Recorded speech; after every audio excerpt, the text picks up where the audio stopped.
काही कंपन्या इथं आलेल्या आहेत, मी सांगतो ते म्हणतात की आम्ही शिफ्ट होणार होते, आम्ही ते जाहीर करतो असं सांगणाऱ्या कंपनी इथे आहे.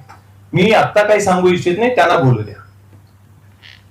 म्हणजे इथून आम्ही तमिळनाडूला जाऊ, इथपर्यंत ती कंपनी मल्टीनॅशनल कंपनी जी इथं आता आलेली.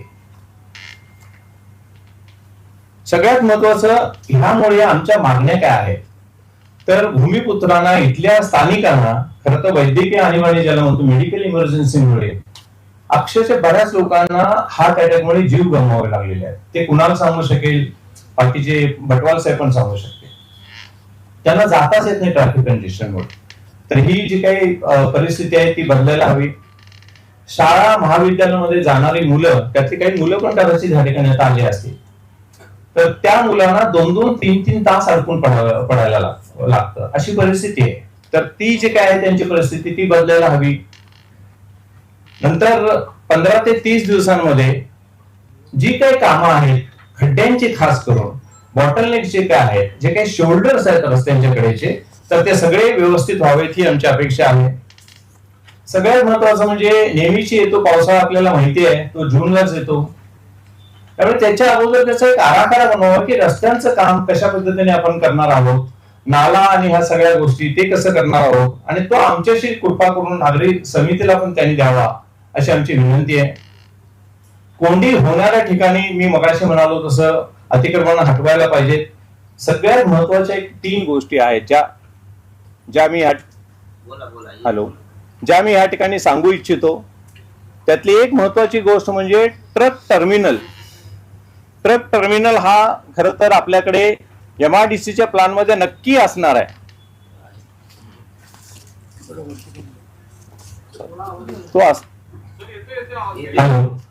नक्की असणार आहे, पण तो कुठेही दिसत नाही. त्याच्यामुळे मल्टी ऍक्सेल कंपन्या कोणाला हाऊस मला वाटत नाही आहे.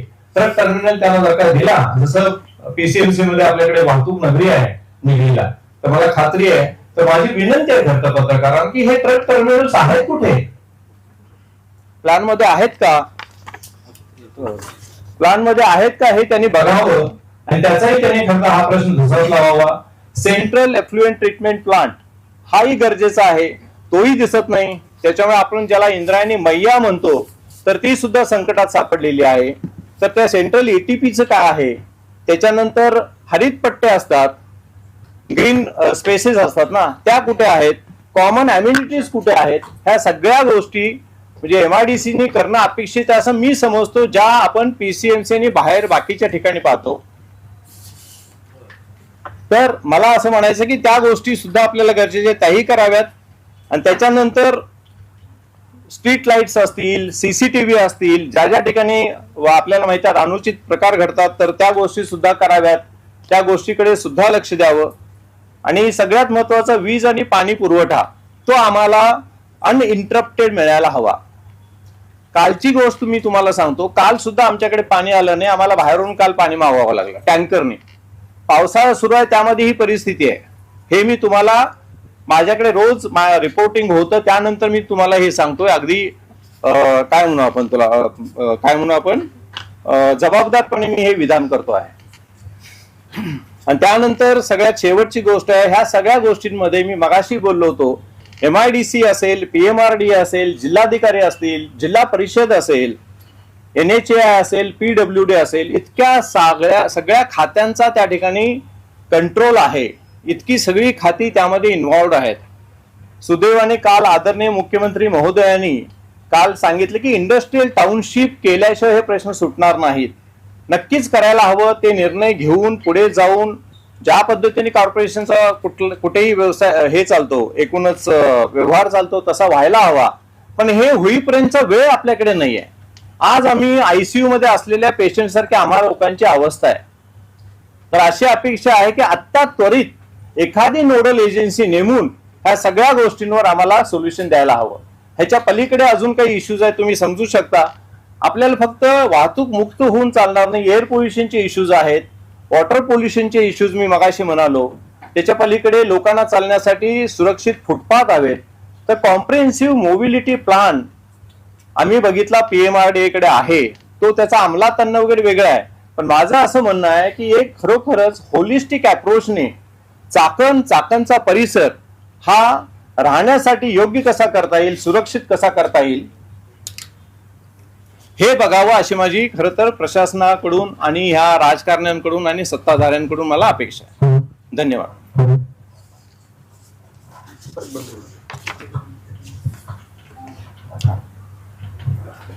हे सगळे मुद्दे मी आता जे काही हे केले ते मांडले, ते तुमच्याकडे जी प्रेस नोट आलेली आहे त्यामध्ये आहे. आणि सगळ्यात शेवटी मी म्हणालो तसं 3 वेळेस चीफ मिनिस्टर सरांना आणि बाकीच्या सगळ्याच लोकांना ईमेल्स पाठवून त्याची काहीच पूर्ती झाली नाही. त्यामुळे आम्हाला सगळ्यांना, कारण आम्हाला कोणी वाली नाही असं वाटलं आणि त्याच्यामुळे आम्ही इथून उठून दुसरीकडे जायचा निर्णय घेतला. गुजरातमध्ये सुद्धा आम्ही जागा बघितल्या आणि त्यानंतर शेवटी आम्ही ह्या सगळ्या गोष्टीतून आपल्याच इथे खंडाळा MIDC सातारा ह्या ठिकाणी जायचा आम्ही निर्णय घेतला.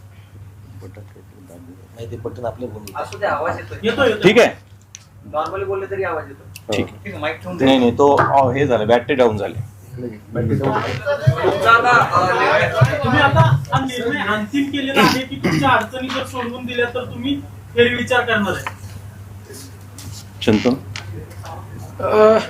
जर का तुम्ही बघाल तर कुठेही उठून जाणं एवढं सहजासहजी शक्य नसतं आणि ज्याप्रमाणे MIDC किंवा कलेक्टर साहेबांकडनं अप्रोच झाला किंवा आता तुम्ही बघाल तर तुमच्या शेजारी MIDC स्वतः बसलेले आहेत, म्हणजे शासन हे ॲक्टिव्ह झालेलं आहे.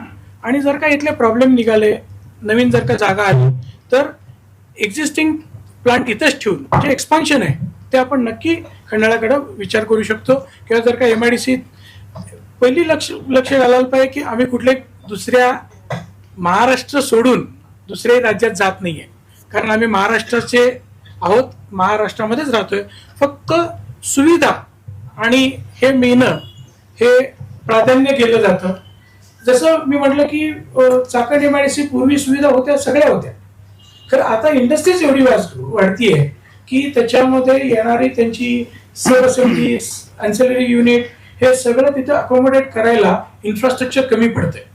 आता याच्यामध्ये PMRD असू दे, MIDC असू दे किंवा दुसरं कुठली लोकल एजन्सी असू दे, या सगळ्यांनी जर का संगनमतानं काम केलं आणि सगळ्यांनी जर का एकत्र येऊन काम केलं तर नक्कीच याच्यामध्ये आपण बदल घडवू शकतो. आणि मला जर का विचारलं तर ऍज अ इंडस्ट्री, इथं भरपूर इंडस्ट्रीज बसलेल्या आहेत, माझ्यापेक्षा मोठे मोठे आहेत, त्यांना विचारलं तर काम भरपूर आहे, कामाची कमी सुयोगानं योगायोगानं आपल्याकडे नाही आहे. आपण सगळेजण एकच, आपण भारतीय आहोत आणि भारतीयांचं काम आहे की आपल्याकडं जे काही आहे त्याला प्रॉपर सपोर्ट करणं, जे काही टार्गेट घेऊन भारत चालतो. कारण मी कायम जसं मला इंडस्ट्रीमध्ये विचाराल तर आम्ही 4M म्हणतो, काय तर मॅन, मशीन, मटेरियल आणि मेथड. कुठल्याही प्रॉब्लेम सोल्युशनला हे आम्ही वापरतो. तसं इंडस्ट्रीमध्ये पण जर का गॅप काढायचे असेल तर गव्हर्नन्स, अथॉरिटीज आणि पॉलिसीज या तिन्ही एकत्र येणं गरजेचं आहे. या तिन्ही जर का आल्या तर आमच्यासारख्या छोट्या स्मॉल स्केल इंडस्ट्रीवाल्याला जे काही फॅसिलिटी मिळत असेल तर त्या कुठेही मिळालं तर तो तिकडे पळणारच आहे. त्यामुळे माझी सगळ्यांना रिक्वेस्ट आहे की जरूर वाढणार असू. इकडे जर का आता शासन एवढं ऍक्टिव्ह झालंय, ज्याप्रमाणे पत्रकार लोकांनी किंवा मीडियानी ज्याप्रमाणे तो विषय हाताळला, त्यामुळं काल मुख्यमंत्र्यांची अनाउन्समेंट झाली, उद्योग मंत्री स्वतः ऍक्टिव्ह झालेले आहेत. त्यांनी काल सांगितलं की मी उद्योजकांना बोलून त्यांचे प्रश्न रिझॉल्व्ह करतो. हे जे काही पॉझिटिव्ह होते ह्याच्यामध्ये आम्ही नकारात्मकता घेऊन जाणं चुकीचं आहे.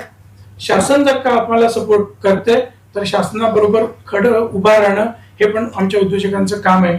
त्यामुळं असं न समजता नक्की हा भाग डेव्हलप आहे, ह्याच्यामध्ये राहून परत खंडाळा आपलाच दुसरा भाग आहे, हे काही वेगळं नाही आहे.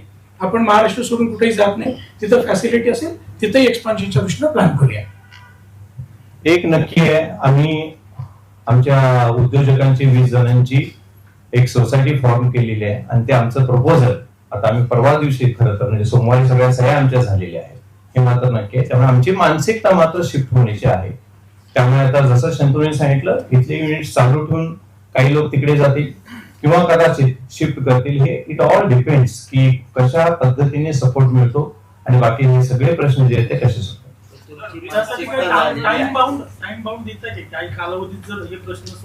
आम्ही तर ह्याच आर्थिक वर्षामध्ये जे काही आमचं एकूणच बजेटिंग असतं ते झालेलं आहे. तर ह्या आर्थिक वर्षामध्ये हे प्रश्न सुटावे लागतील मार्च 2027 पर्यंत, म्हणजे मग आम्हाला तो निर्णय घेणं शक्य होईल. पण तोवर हे ऍप्लिकेशन मात्र आम्ही देणार आहोत हे नक्की, बरोबर ना?